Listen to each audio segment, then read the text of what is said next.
آزاد کشمیر کے معاملے کو لے کر نون لیگ اور پیپلز پارٹی آمنے سامنے آ گئے ہیں، ایک دوسرے پر الزامات لگانا شروع کر دیے ہیں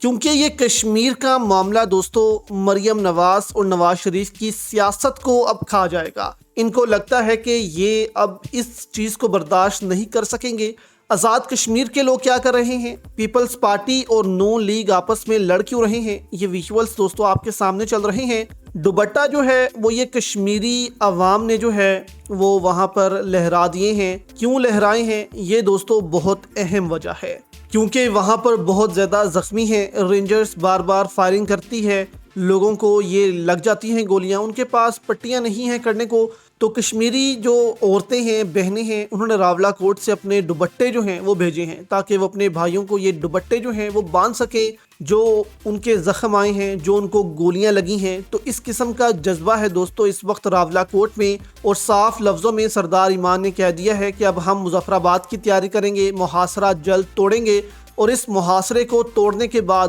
ہم مظفر آباد کی طرف لانگ مارچ کریں گے، جس کے بعد یہ رجیم ہمیں نہیں روک سکتا۔ انہوں نے کہا ہے کہ اب بہت ہو گیا، اب محاصرہ جو ہے وہ اب ہم آگے بڑھائیں گے۔ اب یہاں پر دوستو نون لیگی جو ہے وزیر، وہ بار بار کشمیریوں کو غدار کہتے ہیں، بھارتی ایجنٹ کہتے ہیں، اور یہ نون لیگیوں سے کہلوایا جا رہا ہے، ادارے کہلوا رہے ہیں کہ آپ میڈیا پر جا کر یہ باتیں کہیں، رانا ثناءاللہ یہ باتیں کر رہا ہے۔ اس پر جوائنٹ عوامی ایکشن کمیٹی جو ہے ان کے کور ممبر ہیں راجہ امجد ایڈوکیٹ، انہوں نے پریس کانفرنس کرتے ہوئے کہا کہ جوائنٹ عوامی ایکشن کمیٹی کا کوئی بھی آدمی اگر انڈین ایجنٹ ہے تو یہ اس کا قصور نہیں ہے، اس کی ماں نے اس کے باپ سے بے وفائی کی ہوگی، یعنی کہ اتنے سخت الفاظ استعمال کیے کہ اگر ہم نے ایسا کیا ہے تو پھر ہماری جو مائیں ہیں انہوں نے اپنے باپ سے بے وفائی کی ہوئی ہے۔ لیکن جو جھوٹے الزامات لگائے جا رہے ہیں انڈین ایجنٹ ہونے کا، وہ اپنے ڈی این اے ٹیسٹ کروائیں، یعنی کہ رانا ثناءاللہ اور نون لیگیوں پر الزام لگائے کہ وہ اپنے ڈی این اے ٹیسٹ کروائیں، وہ ہرگز ان سے نہیں ملتا ہوگا جو ان کی ولدیت میں لکھا ہوگا،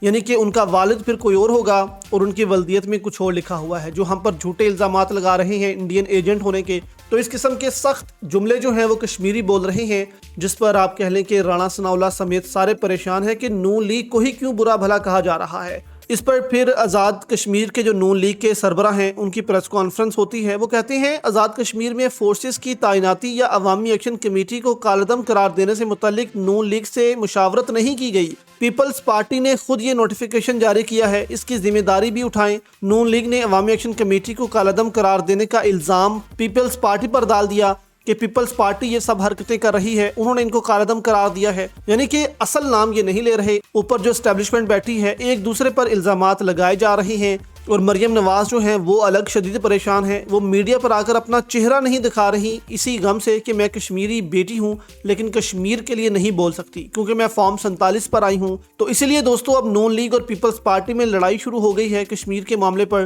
کہ اسٹیبلشمنٹ ہمیں گندا کر رہی ہے، کشمیر کے معاملے کو لے کر پیپلز پارٹی کو گندا نہیں کر رہی۔ تو یہاں پر دوستو اب نون لیگ اور اسٹیبلشمنٹ میں بھی لڑائی شروع ہوگی، پیپلز پارٹی اور نون لیگ میں بھی اب کشمیر کے معاملے کو لے کر لڑائی شروع ہے۔